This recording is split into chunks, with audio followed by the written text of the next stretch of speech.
would like to welcome Kelly Johnson here. Kelly has been on the show and we always enjoy talking to her and to hear what she has to say. Kelly, welcome. Thank you. I'm so happy to be here. I'd like to say I like that short haircut. It looks good on you. Thank you. Thank you.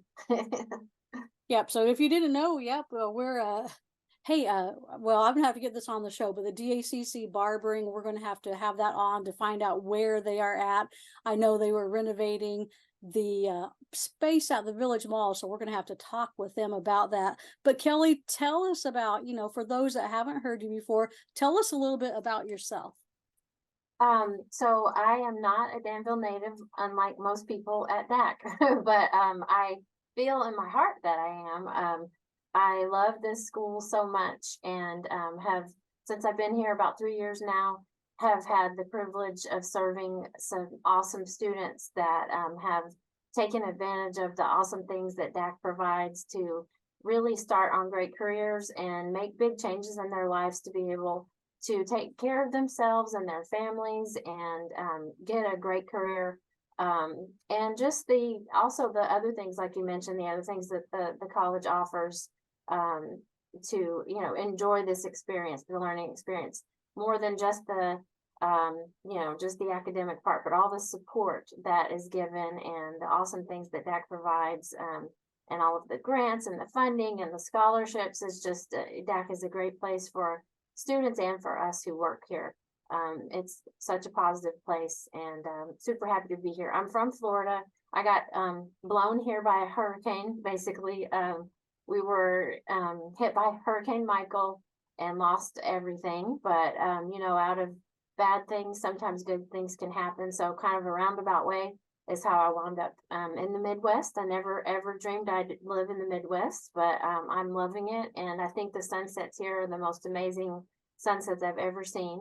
So I'm extremely grateful for that. And Danville has so much natural beauty. I can't stop going to the parks and finding new ones. Me and my husband love to bike and hike and do lots of fun things, and that's been awesome. And the programs that I get to direct and be a part of here, I'm just super happy to be here. So all good things, and we got lots of good things to talk about too. So Kelly, as a side note, let's talk about hurricanes, because Hurricane Idalia, of course, just happened. When Yes. you hear about those types of things, what are you feeling? Well, there's a level of anxiety that I just feel, period. But my daughter actually still lives down there and back in the area where Idalia went through. My mom lives in Florida still, so does my oldest son and his wife. So there's still anxiety. I will probably never live in Florida again because I don't really see the point anymore, because we just got hit every year. It's a great place to visit, but living there is a challenge now with the hurricanes, and they're just getting worse. And it's been, in my experience anyway, it's been difficult. So it is definitely something that brings me a lot of anxiety. So my heart and my prayers have definitely been with everybody affected by Idalia and the many others that constantly happen. And it looks like we got another one coming again. So it's rough, but like I said, if you get lemons, you can make lemonade. So that's kind of what happened, how we wound up here in Danville. So And so when you came, you kind of jumped in with the HITT program. Tell us what that is and more about the program. Okay. The Health Information Technology program is a 2-year associate's degree. It's an awesome program because many people want to work in healthcare, but they don't want the direct patient care part. And a lot of times people think that they have to be in direct patient care to work in healthcare. Well, that's not true. If you think about it, there's a whole other side of healthcare that is very behind the scenes, but is still a very important part of the healthcare profession, which is the information side. So that is where we're at. We're on the information side of healthcare. You may never ever see any of us who work in this field when you go to the doctor's office or to the hospital, but that doesn't mean that we're not working our little fingers to the bone behind the scenes to take care of your information. The jobs that we train our 2-year graduates for as like healthcare billing, privacy officer, health data analysis, health statistician, health information technologist, We also train people to work in management positions in health information technology, as well as like quality assurance, and even on the IT, like in the information systems part. All of that is part of where we are. We work closely with the IT department as well in developing the electronic health record systems and the requirements for those that are a lot of like patient portals and things like that. Those are all very much involved with the things that we help produce, or that we help the organizations to have in place for patients. And in fact, right now, Marcy, our clinical coordinator, is working on a community project for the area for helping to educate patients on how to use their patient portals. That's part of our HIT club, which is sort of new. And you mentioned the Powerhouse Ministry. Actually, in the same area where that meets, our Health Information Technology Club meets about once a month. And Marcy goes over these amazing community projects that we're doing with our students and with professionals out in the field to provide some kind of service for our community. And so those are awesome experiences that you can have if you do get into our 2-year degree in health information technology as well. Marcy is our amazing clinical coordinator as well as a full-time instructor. And I can't say enough amazing things about her. So there's a lot of great things that await you if you would like to know more about this degree. I would be happy to talk to anybody and provide any information needed because it is a great field. We are kind of behind the scenes, so a lot of times people really don't know we exist, and they don't know that you can work in healthcare and get a great job with great pay and without patient contact. You still get to help patients improve their lives, but you just do it in a little different way. Mm-hmm. So going, well, first of all, agree 100%. Marcy's just awesome. I love her. She's amazing. She's an amazing person, an amazing instructor. And so shout out for her. I always like to tell people how proud I am of her. Her and I have a lot of similarities, and she's amazing. So yes, for her. Yes. Talking about the patient portal, I must say I love it. So I have some of my records with OSF. I have some of my records with Carl, and then I have one doctor at Christie. So being able to coordinate, and look at these documents online, to me, that's just the best thing ever. I think it's so easy. Yeah. And if you think about one of the major things that having access as a patient to that information, you kind of take authority over your own healthcare in a way that we never have been able to in the past. There have been so many studies that show when patients are more involved in that part of their healthcare, errors go down, patient satisfaction goes up. Just in general, the patient is going to have better outcomes because you get to be a partner in your healthcare. I remember back in the day where, when the provider would come in with the notes on the chart and you would be like thinking you were sneaking if you looked at it, but that's your healthcare information. That's all about you. You should have access to it. And so patient portals have really made that available. So we can be partners in our healthcare now instead of, a bystander, which we should have been a partner in it from the beginning. But so very grateful for that technology, and that community project that Marcy's heading up is going to help people who maybe have a hard time getting logged into their patient portals, or maybe once they get in there, they don't know how to access the features that they are looking for. So that's something that she's working on with our clinical students as well as professionals in the field to make sure that we can offer something to the community to help them know how to better use that amazing feature of healthcare. Mm-hmm. And just to give one good example, you can do comparisons. So with my blood work, I do comparisons from 3 years, and I can notice a trend. When you go to the doctor, or when I go to the doctor, it's about once a year or something. You can't expect that doctor to remember everything about you. So you're exactly right. It helps you to take a look at things, notice trends or things that aren't trending in the right direction, and to be able to bring that up during your appointment with your doctor. So great information there. So so I'm sorry, Kelly, you were talking about great pay, great job opportunity. Mm-hmm. What are we talking about? Well, because our field is so closely tied to technology, and technology is constantly growing, and the electronic health record is constantly being improved and changing, there's constantly new jobs being added to under the umbrella of the health information technology field. So we see changes in roles and additions to roles in that field because of the changes in technology. So growth potential is amazing.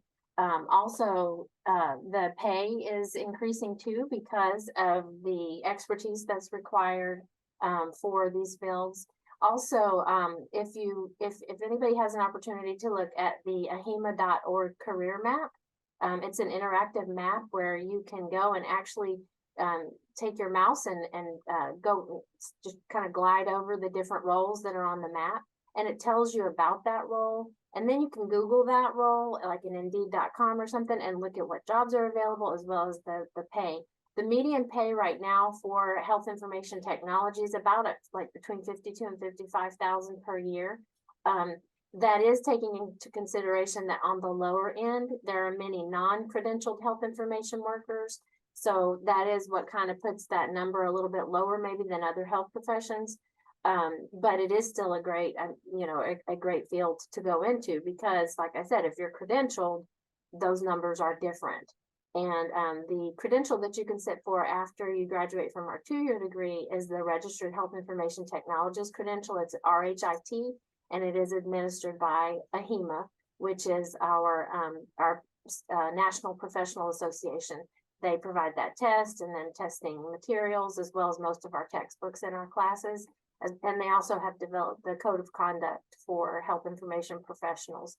So if anybody's interested in knowing about the field, ahima.org is a great place to go to get more information, as well as, of course, our webpage on the DACC website, the Health Information Technology webpage. We've got lots of links to all of the things I've mentioned, like the growth potential for the jobs, salary that the United States Bureau of Labor has put out there too, as well as the Illinois job outlook. That's also, there are links to that you can look at specifically to Illinois, what those jobs and the salaries are.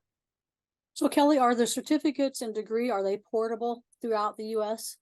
Yes, that's what's really great about our field. In fact, they're international. So you are not confined to one state. You don't have to go and get another license or credential if you cross state lines. The RHIT is one of the gold standard credentials to have in this field. Like you can get higher credentials, but at an associate's degree, that is the gold standard. So you can work anywhere. Another thing that's great about our field is about over 90% of the jobs have a remote option. So for people that want to work in this field, they want to work in healthcare, they don't want to direct patient contact, and they want to work remotely, this is like the perfect field for them.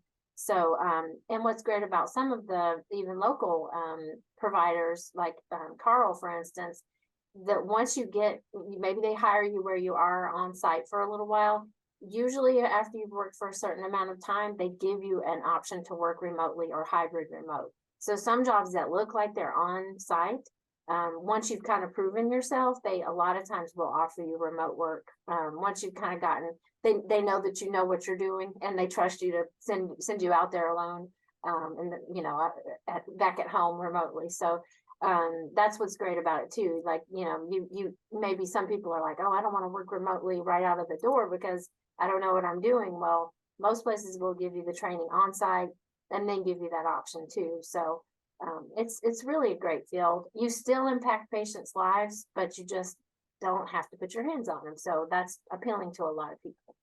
Definitely. Well, we have a few minutes left, and I want to make sure we catch up on the cancer registry program. You had started that not too long ago. Where are you at? So I started developing it last year, actually right after my dad passed from cancer. And it just felt like something I needed to do. I had already been thinking about it, but once that happened, it was just like, go ahead and get this done. So through the amazing support I've gotten from Dr. Bridges and DACC, as well as some grant funding that we've gotten in place, I was able to get the program developed in like a year. We just rolled it out. We actually just had our first, we're in our first fall semester. So currently we have a very good amount of enrollment in the program. The way it works is you have to have an associate's degree in any field. It doesn't have to be health information technology. It could be any field. and then you meet a couple of other prerequisites. Excuse me. And if you have those, you can enroll in the program. The program takes a fall semester, a spring semester, and then kind of like a part of a summer semester to do your practicum. You've got 3 classes fall, three classes in spring, and then that virtual practicum, and you're done. And then you're eligible to apply to take the national credential for cancer registry, which up until basically this last week, that credential was called the Certified Tumor Registrar Credential, and nobody knew what in the world that meant. And so they changed the name of it. It is now the best name. I'm so happy they changed it officially. It is called the Oncology Data Specialist. So that's a much more appropriate name for what you're actually doing, because you're getting data out of cancer patients' charts to add to cancer researchers information that they use for cancer treatments, prevention, finding where cancer is happening, all of those things. Very good. So lots of great information. Kelly, you and I could keep talking forever, but unfortunately we're out of time today. If you would like to learn more about the HIT program, the cancer registry, you can certainly call Kelly at DACC. She is at 217-443-DACC, which is 443-3222. Or you can just come out there and visit her. Again, lots of good information. Kelly, this is an amazing field. And again, you know, as time goes, the technology certainly makes it something that, again, you can do remotely, or you can go in, or whatever you would like to do. Very good pay, portable, good information. Don't forget that we are still taking those applications for the DACC All-Stars. Make sure you put that in. That deadline is tomorrow, and we will catch you next time on the DACC radio show.